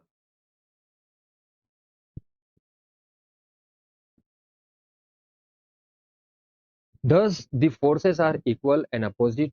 They never cancel each other as they act on different body। ठीक है, इसको और अच्छे से हम समझेंगे इस एग्जांपल में। जैसा कि आप यहाँ पर देख सकते हैं कि एक फ्रॉग है जो इस डायरेक्शन में फोर्स लगा रहा है, लेकिन पानी जो है इस डायरेक्शन में उस फ्रॉग पर जो है फोर्स लगा रहा है। तो ये जो है न्यूटन थर्ड लॉ की एक अच्छी एग्जांपल है। इसी तरीके से इस पंछी वाली बर्ड वाली केस में कि बर्ड जो है नीचे की तरफ फोर्स लगाता है और ऊपर की तरफ जो है वो उड़ना शुरू करता है। और जो पंख के ज़रिए वो जो है नीचे की तरफ फोर्स लगा रहा है और जो है वो ऊपर की तरफ जो है मूव कर रहा है। और इसी तरीके से एक और एग्जांपल हम देखेंगे कि यहाँ पर आप देख सकते हैं कि गन से जो हम बुलेट फायर करते हैं, तो जो फ़ोर्स जो लगता है बुलेट पर वो इस डायरेक्शन में देखने के लिए मिलता है, लेकिन जो रिकॉइल फ़ोर्स रहता है इसमें, जो बुलेट के ज़रिए गन पर इस डायरेक्शन में जो है लगाया जाता है। तो दैट इज़ ये इक्वल एंड अपोज़िट फ़ोर्सेस हैं। जैसे ये रॉकेट जब हम ज़मीन से लॉन्च करते हैं उसको, तो जब वो ऊपर की डायरेक्शन में मूव करता है तो ज़मीन पर उसे एक जो है फ़ोर्स लगाना पड़ता है जिसकी वज़ह से वो जो है ऊपर की तरफ मूव करता है। तो आई होप यहाँ तक जितने भी बेसिक चीज़ें होंगी, हमने फ़ोर्स देखा, कॉन्टैक्ट फ़ोर्स देखा, नॉन कॉन्टैक्ट फ़ोर्स देखा और उसके बाद जो है हमने मोशन देखा, लॉ ऑफ मोशंस देखे, Newton's first law, law of inertia, Newton second law of momentum and Newton third law जो है every action there is an equal and opposite reaction. ये सारा बेसिक आई होप आपको अच्छे से जो है यहाँ तक क्लियर होगा। आगे हम चैप्टर की तरफ बढ़ेंगे जो है थोड़ा सा what do you know about the gravitational force. Gravitational force जो है ये अट्रैक्टिव नेचर में जो अट्रैक्टिव है और ये एक वीक फोर्स है और ये सेंटर की तरफ जो है खींचा चला जाता है और ऑब्जेक्ट हैविंग मास और ये किसी न किसी उस ऑब्जेक्ट की तरफ लगता है जिसका कुछ ना कुछ मास होगा और साथ ही साथ इसको डिस्क्राइब किया गया जो है सर आइजैक न्यूटन ने। भाई ये आइजैक न्यूटन है, ये इसाक न्यूटन नहीं है, हमारे इसाक सर नहीं है, हमारे इसाक राय सर वो अलग है, ये आइजैक न्यूटन सर ये अलग है। ठीक है, चलिए हम आगे बढ़ते हैं। तो कुछ questions, gravitation is the type of motion force mass या नन। तो इसका आंसर आपको कमेंट में जरूर बताना है। ग्रेविटेशन क्या है तो आप समझ सकते हैं कि ठीक है, आगे बढ़ेंगे हम। चलिए, what is gravitation versus gravity. अच्छा, ग्रेविटेशन वर्सेस ग्रेविटी ये दोनों वर्ड के बीच में बहुत ज्यादा बच्चे कंफ्यूज होते हैं, तो इसको अच्छी तरह से क्लियर कर लो। बॉडीज मतलब दो बॉडीज के बीच में जो फोर्स है, जैसा कि मेरे और इस पेन के बीच में कुछ ना कुछ फोर्स लग रहा है, मेरे और इस बॉल के बीच में कुछ ना कुछ फोर्स लग रहा है, मेरे मेरे और मेरे बीवी के बीच में कुछ ना कुछ तनाव है, कुछ ना कुछ फोर्स लग रहा है। किसी भी दो ऑब्जेक्ट के बीच में लगने वाला फोर्स, किसी के भी बीच में, मेरे और इस माउस के बीच में भी कुछ ना कुछ फोर्स लग रहा है, मेरे और आपके बीच में भी कुछ ना कुछ फोर्स लग रहा है। तो किसी भी दो बॉडी के बीच में लगने वाले फोर्स को हम कहते हैं ग्रेविटेशन। और ग्रेविटी किसे कहते हैं, ग्रेविटी किसे कहते हैं, gravity is the force occurring between an object and the every big object like earth. तो अर्थ के और किसी भी ऑब्जेक्ट के बीच में लगने वाले फोर्स को हम ग्रेविटी कहते हैं। तो कहाँ चले गए? ठीक है, जैसा कि अर्थ और इस बॉल के बीच में जो है अभी आपने फोर्स देखा, तो अर्थ और किसी भी ऑब्जेक्ट के बीच में जो लगने वाला फोर्स रहता है उसे हम क्या कहते हैं भाई, उसे हम ग्रेविटी कहते हैं। तो ग्रेविटेशन दो बॉडीज के बीच में, किसी भी दो बॉडीज के बीच में, और ग्रेविटी अर्थ एंड किसी जिस्म या किसी बॉडी के बीच में। बॉडी को हम जिस्म कहते हैं उर्दू में जनरली। तो यहाँ पर हाँ, तो यहाँ पर जो है अपना एप्पल का ट्री है, तो earth must be attracting the Apple towards itself. तो अर्थ जो है एप्पल को जो है अपनी तरफ डाउनवर्ड डायरेक्शन में जो है खींचती है, और कहाँ पर सेंटर की तरफ जो है वो अर्थ जो है एप्पल को जो है या किसी ऑब्जेक्ट को सेंटर की तरफ जो है खींचती है। This attractive force must be directed toward the centre of the earth. चलिए आगे बढ़ेंगे हम। The force is along the perpendicular, और फोर्स कैसा होता है, ये downward and perpendicular from the position of the apple to the surface of the earth, and direction of the apple on the tree to the centre of the earth is vertically direction. कैसा होता है भाई, ये vertically downward direction में होता है। Thus the apple falls vertically downward direction, तो perpendicularly लगता है, वर्टिकली डाउनवर्ड डायरेक्शन होता है, और सेंटर की तरफ जो है ये फोर्स लगता है। तो ये सारी चीजें जो है आपको क्लियर होंगे। अगेन एक क्वेश्चन आपके सामने, force is dash action and object. क्या होता है, पुश होता है पुल होता है, दोनों पुश एंड पुल दोनों होता है, या दोनों ऑफ दिस कमेंट में करके जरूर बताना। तीसरा question, causes dash causes object to accelerate. Object को एक्सेलरेशन उर्दू में भाई इसरा कहा जाता है, velocity, rate of change of velocity is called as acceleration. जो वेलोसिटी में जो चेंजेस होते हैं, चाहे वो कम हो ज्यादा हो, तो एक्सेलरेशन या डिसेलरेशन भी उसे कहा जाता है। नाइन्थ में बेसिक चीजें हैं वो सब सारी, तो उसके हम उर्दू में इस तरह कहते हैं। तो dash causes object to accelerate, किस वजह से ऑब्जेक्ट एक्सेलरेट होता है, मोशन की वजह से, फोर्स की वजह से, मास की वजह से, कमेंट में करके जरूर बताना है। ठीक है, आगे हम बढ़ेंगे कि सर्कुलर मोशन की तरफ हम जो है आ चुके हैं। सर्कुलर मोशन किसे कहते हैं, the moment of a body following a circular path is called circular motion, simple सी चीज़। जैसा कि अर्थ के अराउंड में हमारा मून जो है यहाँ पर घूम रहा है, गर्दिश कर रहा है अपने ऑर्बिट में, तो वो सर्कुलर पाथ में, एक्चुअल में सर्कुलर पाथ नहीं है, ये इलिप्टिकल पाथ है, इसको हम थोड़ा आगे देखेंगे। फिलहाल हम कंसीडर करेंगे कि सर्कुलर पाथ में जो है मूव कर रहा है। और तो मून जो है एक सर्कुलर पाथ में जो है अर्थ के अराउंड में घूम रहा है, तो इसे हम सर्कुलर मोशन कहते हैं। ना ज़्यादा रॉकेट साइंस नहीं है, सिंपल सी चीज़ है, ठीक है। Now the motion of now the motion of a body moving with constant speed along a circular path is called uniform circular motion। कोई ऑब्जेक्ट अगर अपनी कांस्टेंट स्पीड से जो है मूव करता है सर्कुलर पाथ में, तो उसे हम यूनिफॉर्म सर्कुलर मोशन कहते हैं। एक और एग्जांपल मेरे ज़हन में अभी-अभी जस्ट जो है प्रवेश की गई है, कि आपने मेले में जो है देखा होगा, जैसा कि हमारे सिराजगाँव कस्बा में के पास में एक बैरम है। तो वो बैरम में जो है हम बचपन में जाया करते थे, तो वहाँ पर जो है मुझे वो बहुत ज़्यादा पसंद था, कि वो एक मौत का कुआँ जिसे कहा जाता है, मौत का कुआँ, कि उसमें अपनी आरएक्स 100 हुआ करती थी और एक राइडर जो है ऐसा गोल-गोल जो है कंटिन्यू जो है गाड़ी घुमाया करता था। क्योंकि वो क्या करता था वहाँ पर, वो एक्सेलरेशन को जो है फिक्स पोज़ीशन में कांस्टेंट स्पीड में जो है उसको कर देता। और एक जब कांस्टेंट स्पीड में ऑब्जेक्ट जो है मूव कर रहा है एक सर्कुलर पाथ में, तो वो नीचे की तरफ नहीं गिरता, वो नीचे की तरफ नहीं गिरता क्योंकि वो राइडर जो है सपोज़ मैं कुछ इस तरीके से वो जो है एक डायग्राम आपके सामने बनाने की कोशिश करता हूँ। ये ठीक है, ये मौत का कुआँ हमारा, और राइडर इसमें जो है इस तरीके से मूव कर रहा है, इस तरीके से मूव कर रहा है। तो वो राइडर जो है इस डायरेक्शन में फ़ोर्स लगाने को करता है, और अर्थ उसको अपनी तरफ खींचने की कोशिश करते हैं, वो उसको इस डायरेक्शन में फ़ोर्स लगाने की कोशिश करता है। तो वो फ़ोर्स और ये अर्थ का फ़ोर्स जो है यहाँ पर जिस वज़ह से ये होता है कि ये नीचे की तरफ नहीं गिरता, बल्कि कंटीन्यूअसली जो है सर्कुलर मोशन में जो है घूमता रहता है।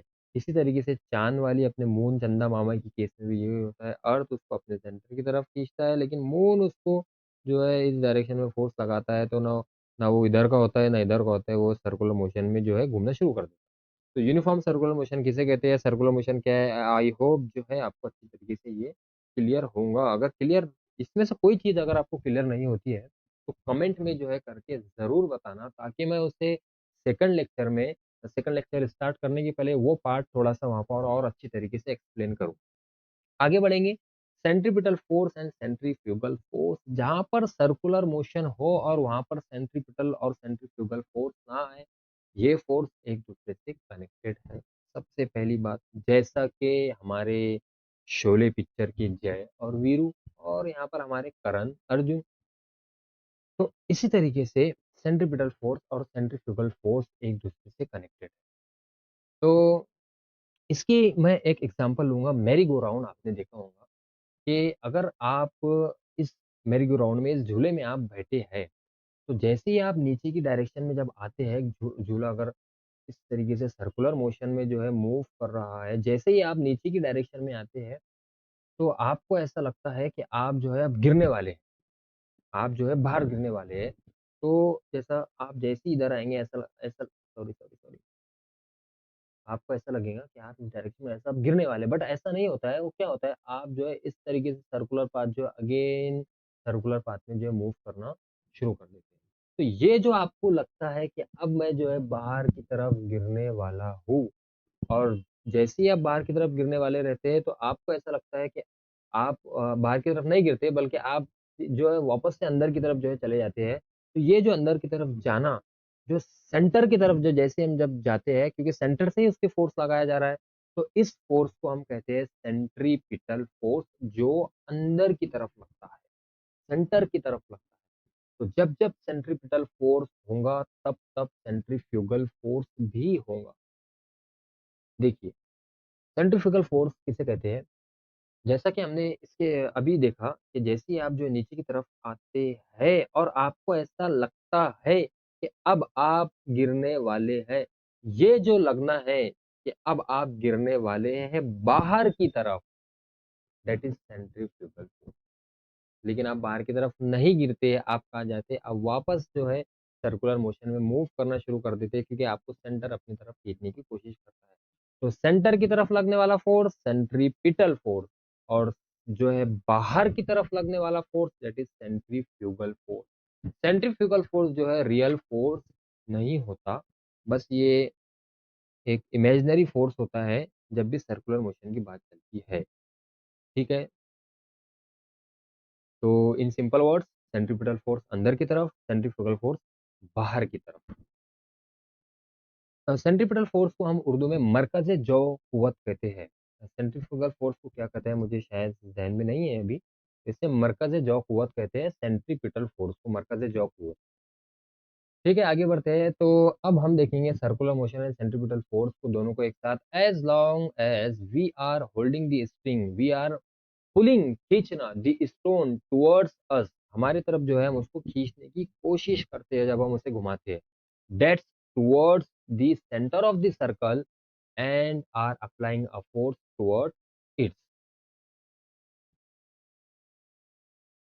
तो डेफिनेशन में centripetal force is a net force that act on an object toward sorry object to keep it moving along a circular path. इस सर्कुलर पाथ में से मूव करने की कोशिश करता है and is directed towards the centre of the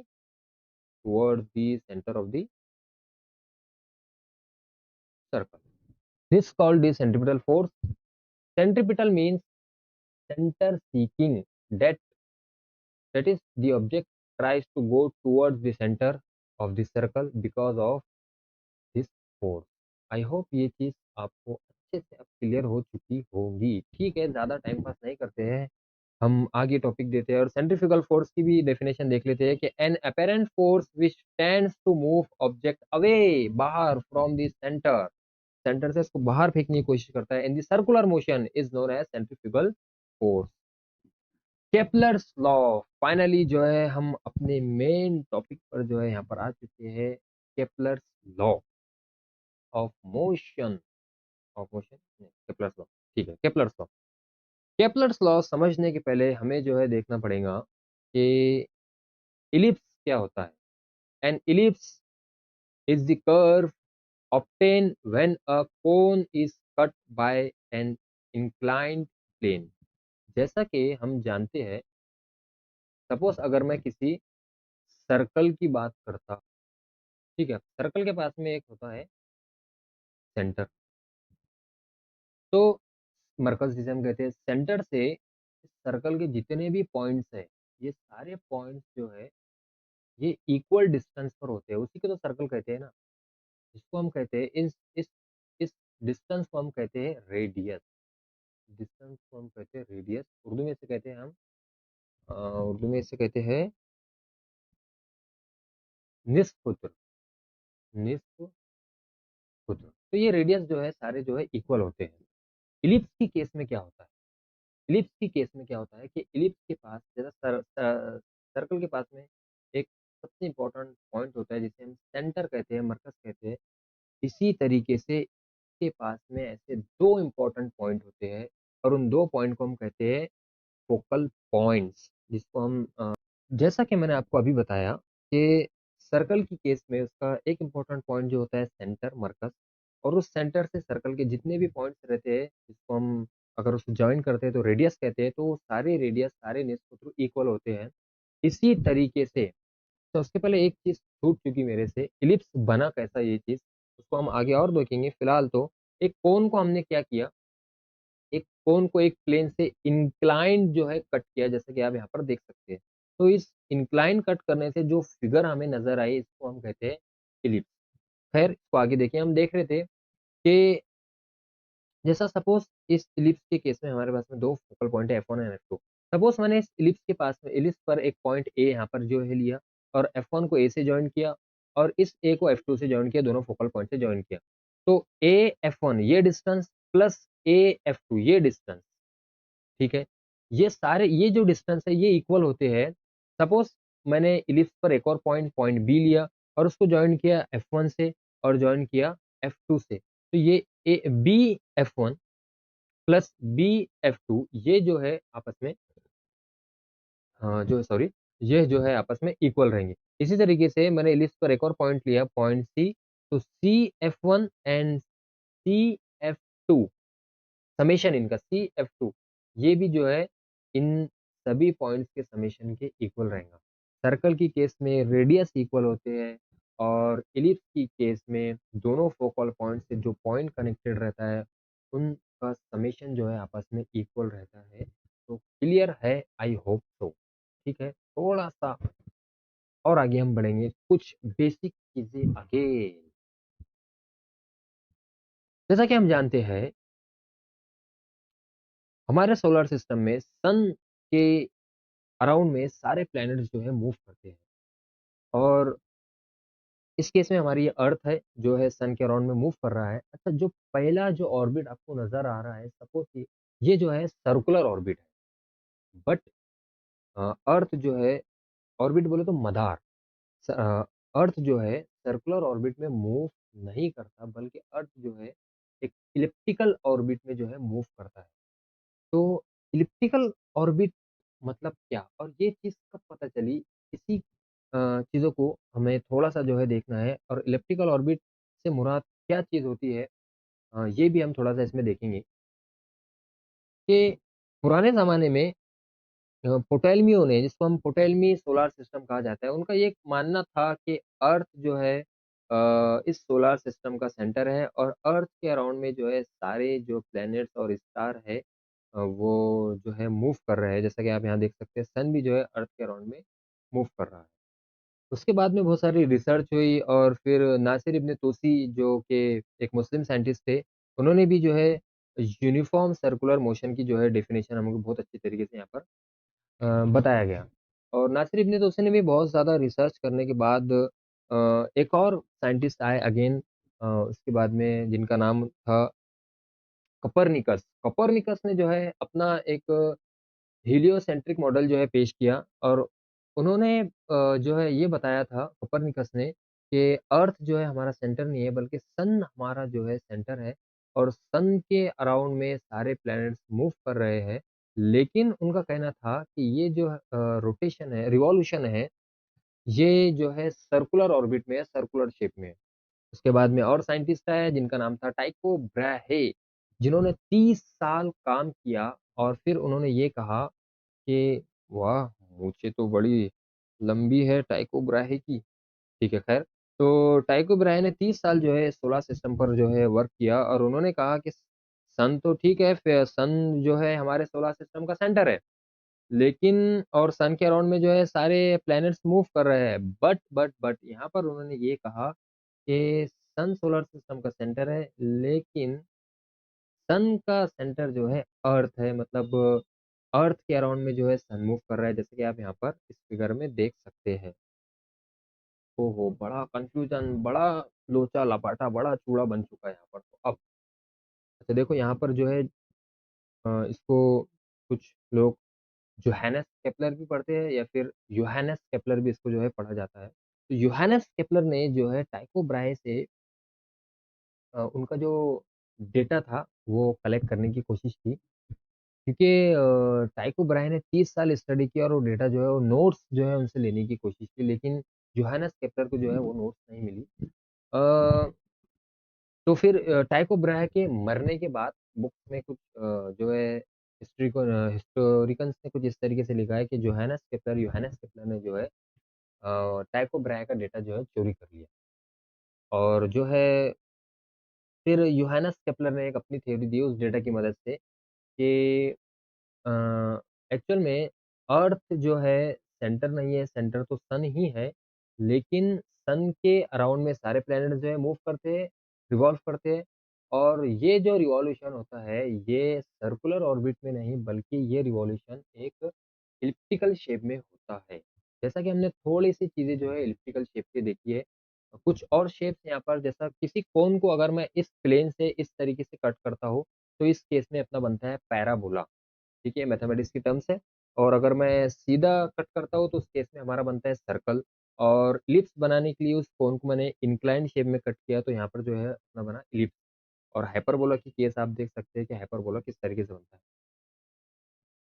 तो यहाँ इलिप्स के पास में अपनी एक एसेंट्रिसिटी होती है, जिसका एसेंट्रिसिटी का फॉर्मूला भी आपको यहाँ पर दिख रहा है कि E equal to whole root of 1 minus b square upon a square. यहाँ पर बी और ए क्या है? बी जो है यहाँ पर ये माइनर एक्सिस है और ए जो है यहाँ पर मेजर एक्सिस है, बड़ी वाली एक्सिस है, बड़ा वाला महवर। अब एसेंट्रिसिटी किस तरीके से डिपेंड करती है, जैसा आप देख रहे हैं ये ब्लू वाले सर्कल में, कि सर्कल की जो एसेंट्रिसिटी की वैल्यू दी गई वो 0.0 है या 0 है। मतलब 0 अगर एसेंट्रिसिटी है, इसका मतलब वो पूरा-पूरा जो है एक्यूरेट सर्कल है, वहाँ पर सिर्फ हम रेडियस का यूज़ करेंगे। और अगर जैसा ही हम एसेंट्रिसिटी को यहाँ पर बढ़ाते हैं, जैसा ये पिंक वाले सर्कल में आप देख सकते हैं, सर्कल तो नहीं है, सॉरी ये एलिप्स है। पिंक वाली फिगर में आप देख सकते हैं कि इसकी एसेंट्रिसिटी जो है 0.8 है। इसका मतलब ये हुआ, ये फिगर किस तरीके से नज़र आई हुई है, जैसा मैंने किसी बॉल या गुब्बारे को जो है, सॉरी ये पकड़ में नहीं आ रहा। इस तरीके से जो है एक सर्कल को जो है इस तरीके से खींच लिया। 2 जो है 2 एंड से 2 पॉइंट से जो है खींच लिया, तो इस तरीके से वो शक्ल हमें नज़र आ रही है। तो इसको कहते हैं हम इलिप्स। और इलिप्स अब जैसा मैं जैसा-जैसा खींचते जाऊँगा वो ऐसा-ऐसा और चपटा होते जाएगा। जैसा-जैसा मैं थोड़ा रिलीज़ करूँगा तो वो कोशिश करेंगे कि वापस से सर्कल की शेप में आ जाए। तो एक्सेंट्रिसिटी अगर थोड़ी-सी भी बढ़ती है तो उस केस में 0.1 भी बढ़ती है तो उस केस में क्या होता है, इलिप्स जो है बनना फॉर्म हो जाता है। तो हमारे ऑर्बिट की एक्सेंट्रिसिटी कैसी है? वो किस शेप का इलिप्स है? तो एक्सेंट्रिसिटी जैसा आप यहाँ देख सकते हैं कि अगर मैं a की वैल्यू को बढ़ाता हूँ, अगर मैं a की वैल्यू को बढ़ाता हूँ, तो ये 1 माइनस जैसा फॉर एग्ज़ाम्पल थोड़ी देर के लिए a की वैल्यू 2 है और b की वैल्यू 1 है। तो 1 का स्क्वायर तो 1 हुआ और 2 का स्क्वायर तो हो गया 4।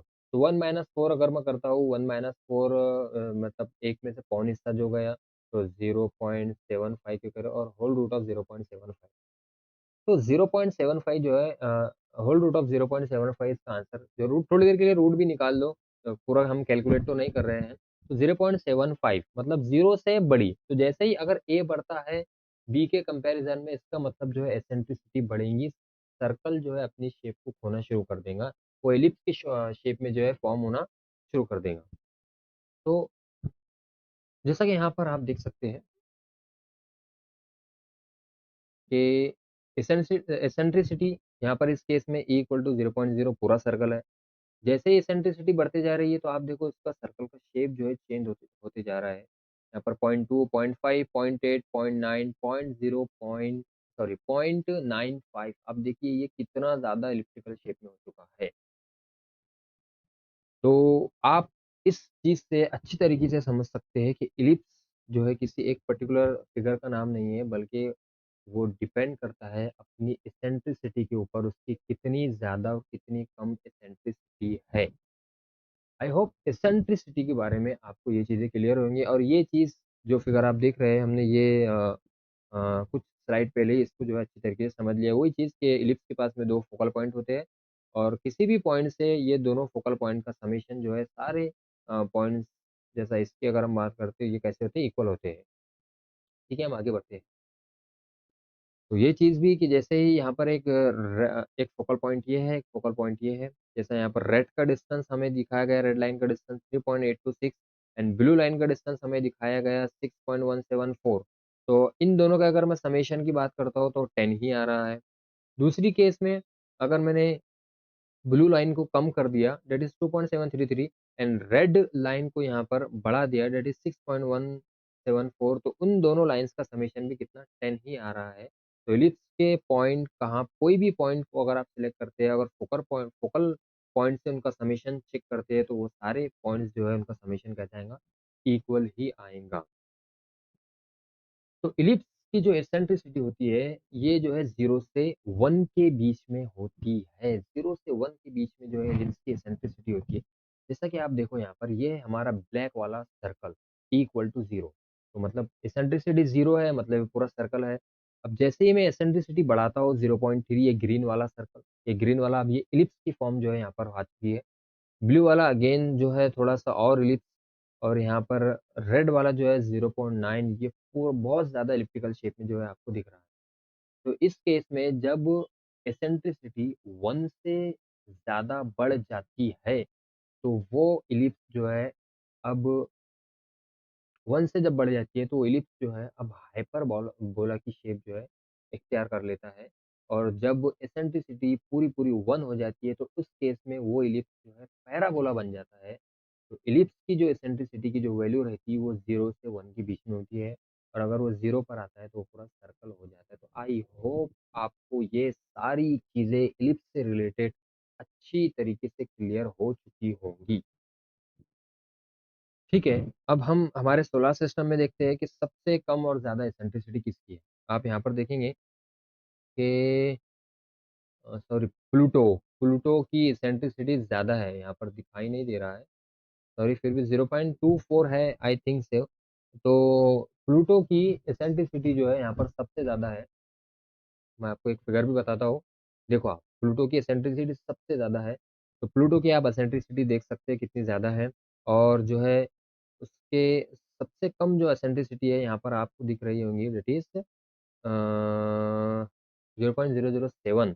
वीनस की सबसे कम एसेंट्रिसिटी है, मतलब ये बहुत ज़्यादा इसका जो ऑर्बिट है सर्कुलर शेप में तकरीबन तकरीबन देखने के लिए मिलेगा, क्योंकि 0 के काफ़ी करीब है। एंड फिर नेपच्यून को आप देख सकते हैं 0.09। तो इस तरीके से तो आई होप एसेंट्रिसिटी के बारे में आपको बहुत सारी चीज़ें यहाँ पर क्लियर होंगी।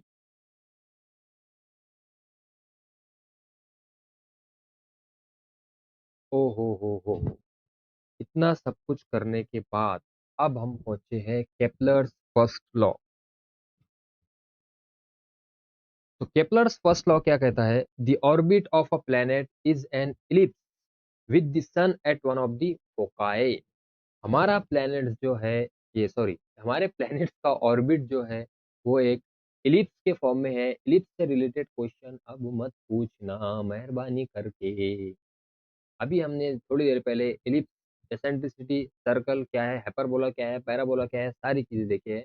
तो उसको अच्छी तरीके से देखना और समझना। तो ऑर्बिट जिसको हम उर्दू में कहते हैं मदार, ऑर्बिट बोले तो मदार। The orbit of a planet is an ellipse. Ellipse बोले तो एक बेजवी शक्ल को भी आप उर्दू में कह सकते हैं। With the sun at one of the foci, मतलब सन जो है उसका एक फोकस है, चाहे यहाँ पर रखो चाहे यहाँ पर रखो। तो और प्लैनेट्स का ऑर्बिट कैसा होता है? एक इलिप्स की शेप में होता है। केपलर सेकंड लॉ, तो इतना ही था केपलर फर्स्ट लॉ, ज्यादा इसमें कुछ है नहीं। अच्छा, केपलर सेकंड लॉ पर जाने से पहले हम कुछ चीजें यहाँ पर देखेंगे। The speed of earth in the orbit does not remain constant. मतलब ऑर्बिट में अर्थ की जो घूमने की, रिवॉल्व होने की जो स्पीड है, देखो एक चीज आप यहाँ पर समझ लो कि रिवॉल्यूशन और रोटेशन, ये दोनों ही अलग अलग टर्म्स है। रोटेशन मतलब होता है सिर्फ घूमना। जैसा कि आप रोटेशन, एक एग्जांपल जैसा कि पंखा, फैन जो हमारा घूमता है उसमें रोटेशनल मोशन होता है। वो मतलब अपनी पोजीशन पर ही घूम रहा, अपनी जगह पर ही घूम रहा। और हमारे जो प्लैनेट्स है वो रोटेशन तो कर ही रहे, अपने पोजीशन पर तो घूम ही रहे, अपने एक्सिस पर घूम ही रहे हैं। और साथ ही साथ सन के अराउंड में भी घूम रहे हैं, और उस घूमने को हम कहते हैं रिवॉल्यूशन। मतलब घूमते घूमते जो है मूव करना, घूमते घूमते जो है मूव करना, उसको कहते हैं हम रिवॉल्यूशन। तो रोटेशन एंड रिवॉल्यूशन सारे प्लैनेट्स का अपने ऑर्बिट में कंटिन्यूअसली जो है अच्छी तरीके से चल रहा है। ठीक है, तो रोटेशन क्या है, रिवॉल्यूशन क्या है, ये आपको क्लियर होगा। तो यहाँ पर मैं हम बात कर रहे थे कि the speed of the earth in the orbit does not remain constant. मतलब अर्थ की स्पीड, रिवॉल्यूशन की जो स्पीड है वो कांस्टेंट नहीं होती। तो फिर क्या होती है? जैसा कि आप देख सकते हैं क्लोजर टू द सन। अगर अर्थ जो है, सपोज अर्थ की पोजीशन अभी, सपोज सपोज अर्थ, ब्लू वाला जो है पहन लेता हूँ। अर्थ अभी हमारा यहाँ पर, अर्थ अभी हमारा, अभी अर्थ हमारा यहाँ पर है। ठीक है, एक अर्थ हमारा यहाँ पर है। तो इस केस में अर्थ और सन के बीच में जो डिस्टेंस है वो बहुत कम है। क्लोजर टू दी सन, अर्थ और सन के बीच में कैसा है distance? Minimum distance from sun to earth. तो इस केस में क्या होता है, जब अर्थ और सन के बीच में डिस्टेंस बहुत कम होता है तो उसको हम कहते हैं पेरीहीलियन, उसको हम कहते हैं पेरीहीलियन। और अर्थ जब पेरीहीलियन कंडीशन पर होता है तो वो फास्टर मूव करता है यहाँ से। मतलब जैसे ही अर्थ यहाँ से इस तरीके से मूव करना, रिवॉल्व करना शुरू करेगा, तो यहाँ पर आते ही फास्ट मूव करना शुरू कर देगा, और फिर अगेन जो है स्लो मूव करना शुरू करेंगे। ऐसा क्यों होता है? क्योंकि अर्थ के और सन के, ये अपना सन है और ये अपना सन है, ये अपना अर्थ है। जैसे ही सन के करीब में जब अर्थ आता है तो इस पॉइंट को हमने क्या कहा, पेरिहिलियन, मिनिमम डिस्टेंस जब सन और अर्थ के बीच में बाकी रह जाता है।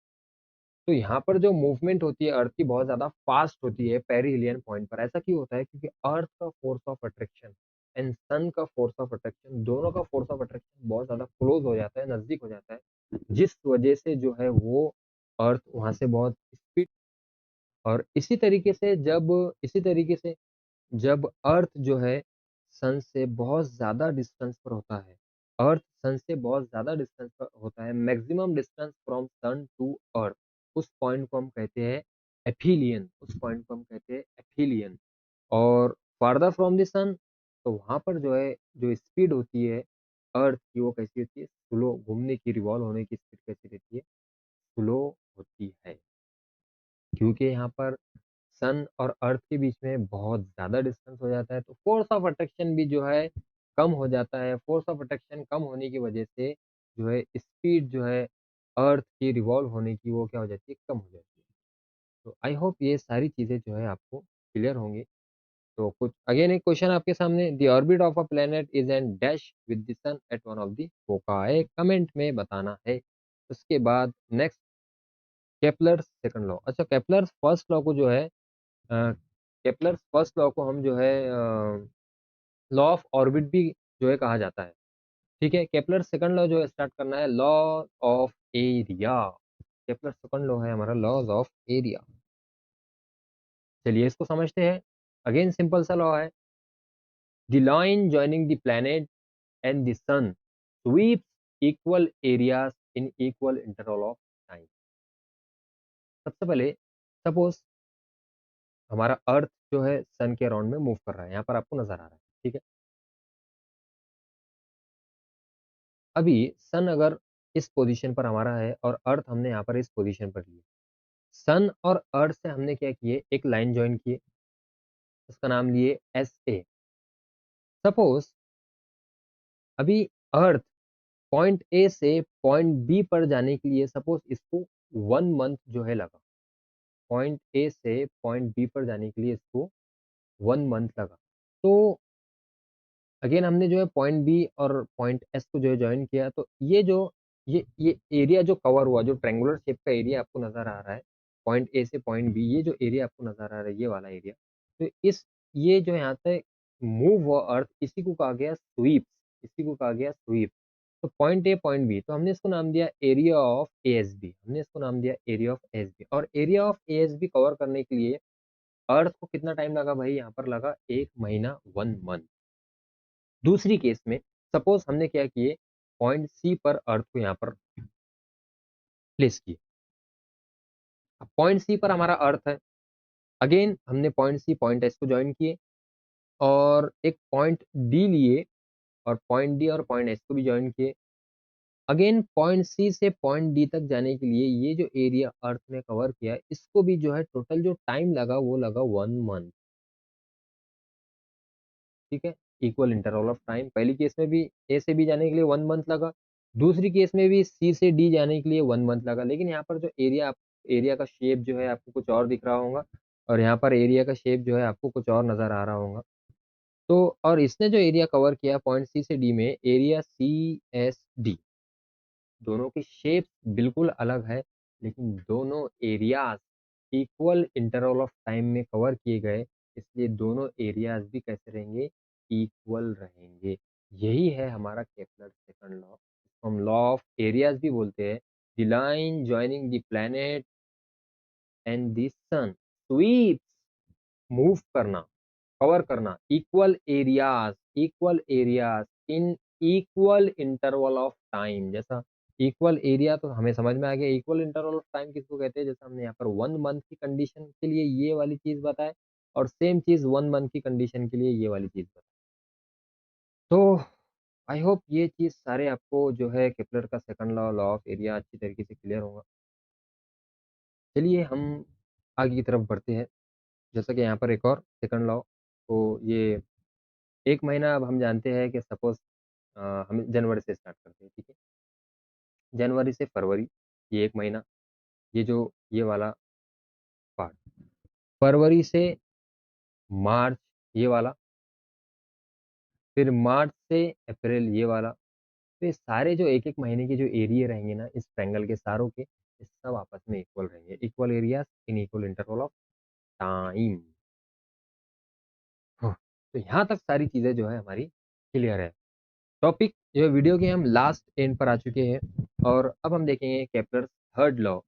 केप्लर्स थर्ड लॉ क्या है? The square of its period of revolution around the sun is directly proportional to the cube of the mean distance of a planet from the sun. सबसे पहले पीरियड ऑफ रिवॉल्यूशन क्या है? Directly proportional to the cube of the mean distance क्या है? ये चीज़ हम देखेंगे। Suppose यहाँ पर हमने एक सन लिए, एक इलिप्टिकल फॉर्म में यहाँ पर एक फोकस पर हमने सन लिए और यहाँ पर अर्थ की पोजीशन यहाँ पर दिखाई गई है। सपोज़ इस पोजीशन से इस पोजीशन, ये हो गया सन से अर्थ का डिस्टेंस सेंटर टू सेंटर। अब अर्थ हमारी पोजीशन ए पर है। सपोज़ पोजीशन बी की अगर मैं बात करता हूँ, पोजीशन बी की अगर मैं बात करता हूँ तो अर्थ मेरा जो है सन से इतने डिस्टेंस पर यहाँ पर है और सपोज़ अगर मैं पोज़ीशन सी की बात करता हूँ, तो मेरा अर्थ सन से इतने डिस्टेंस पर है। अच्छा, आप हमें ये चीज़ यहाँ पर क्लियर होंगी क्योंकि ये इलिप्टिकल शेप है और हमने प्रीवियस जो है स्लाइड्स में ये चीज़ देखी थी कि इलिप्टिकल शेप में और सर्कुलर शेप में बहुत ज़्यादा डिफ़रेंस है। सर्कुलर शेप की जब हम बात करते हैं, तो अगर ये सेंटर है, तो ये सारे डिस्टेंस सर्कल से इक्वल रहते हैं। सर्कल से कैसे रहते हैं? इक्वल्स रहते हैं और इनको हम रेडियस बोलते हैं। इनको हम क्या कहते हैं? रेडियस कहते हैं। बट यहाँ पर जो है एक अलग कंडीशन है, एक इलिप्टिकल फॉर्म है, तो ये डिस्टेंस इक्वल रहेंगे क्या? ये डिस्टेंस बिल्कुल भी इक्वल नहीं रहेंगे। तो यहाँ पर इसलिए इसको हमने एक कंसिडर किया that is period of sorry हमने इसको कंसिडर किए दैट इज़ मीन डिस्टेंस, एक एवरेज डिस्टेंस, मीन डिस्टेंस हमने इसको कंसिडर किए। ये हो गया हमारा एवरेज डिस्टेंस आर और हमने इसको आर से डिनोट किया कि भाई ये कुछ ना कुछ एक एवरेज डिस्टेंस रहेगा। जैसा अच्छा, इसके बाद हम बात करते हैं टाइम की, पीरियड ऑफ रिवॉल्यूशन की। अर्थ जो है अपनी पोजीशन को हर बार जो है चेंज कर रहा है, अपनी पोजीशन को हर बार जो है बदल रहा है। तो हमने उसको माना कि period of revolution is T square is directly proportional, ये डायरेक्टली प्रोपोर्शनल का sign is directly proportional to the R cube. T square is directly proportional to the R cube. और अगर हम इसको यहाँ पर is directly proportional to the को break करते हैं, फिजिक्स में किया किया जाता है क्योंकि हम न्यूमेरिकल्स में डायरेक्टली प्रोपोर्शनल का यूज़ नहीं कर सकते, तो हमें डायरेक्टली प्रोपोर्शनल की बजाय इक्वल का साइन चाहिए। तो जब भी हम इक्वल में जो है इसको ब्रेक करते हैं, तो उसके साथ लगता है कांस्टेंट और यहाँ पर है जो है हमने लिया के यहाँ पर जो है कांस्टेंट के तौर पर लिया गया। तो T square it is equal to K into R cube और अगर मैं कांस्टेंट की वैल्यू निकालता हूँ तो K as it is R cube यहाँ पर प्रोडक्ट में इधर आएगा तो डिवीज़न में तो T square divided by R cube. अब यहाँ पर ठीक है, ये चीज़ तो क्लियर है कि period of revolution around the sun is directly proportional to the period of revolution around the sun is directly proportional to the mean distance, directly proportional to the mean distance। ये चीज हमें clear है। But यहाँ पर time को square Q लिया गया और आर को क्यू क्यू लिया गया, हमारे जहन में ये एक क्वेश्चन होगा। ये ऐसा भी तो हो सकता था कि time period is directly proportional to the R, but ऐसा क्यों नहीं है? तो इस क्वेश्चन का आंसर हम आगे देखेंगे। फिलहाल हमें इतना ही याद रखना है कि period of square of period of revolution is directly proportional to the cube of the mean distance. ठीक है, न्यूटन्स थर्ड लॉ यहाँ पर अच्छी तरीके से क्लियर है। आई होप यहाँ तक सारी चीज़ें आपको अच्छे से क्लियर होंगी। अगर किसी भी टॉपिक में, क्योंकि मैंने ये वीडियो काफ़ी लंबा हो चुका है, इसमें बहुत ज़्यादा बेसिक चीज़ें भी जो है कवर करने की कोशिश की है और क्योंकि बेसिक चीज़ें हमें पता होना ज़रूरी है, इसलिए मैंने सोचा कि मैं इस वीडियो में बेसिक चीज़ें भी थोड़ा कुछ ना कुछ ले लूँ और कुछ बेसिक नॉलेज भी था। तो ये काफ़ी लंबा जो है वीडियो हो चुका है। हम इसके बाद के टॉपिक्स वाइज़ जो है कंटिन्यू जो है वीडियो कवर करने की कोशिश करेंगे। तो अच्छा, ये आपके लिए होमवर्क, यूज़ योर ब्रेन, ये आपको पढ़ना है और जो है इसका आंसर मुझे नेक्स्ट इसमें बताना है। देखते हैं जो है आपने इस वीडियो पर जो है कितना काम किया। मैं अपना काम जो है पूरी तरीके से कोशिश करूँगा इंशाल्लाह। बस आपसे जो है मैं यही चाहता कि आप अच्छी तरीके से पढ़िए, एक अच्छा स्कोर कीजिए, अपना नाम रोशन कीजिए, अपने माँ-बाप का नाम रोशन कीजिए और देखते रहिए पार्क कोचिंग इंस्टीट्यूट। और इस वीडियो को लाइक, शेयर और कमेंट ज़रूर करना और सब्सक्राइब नहीं किया है तो सब्सक्राइब भी कर लेना। मिलते हैं नेक्स्ट वीडियो में, तब तक के लिए अल्लाह हाफ़िज़।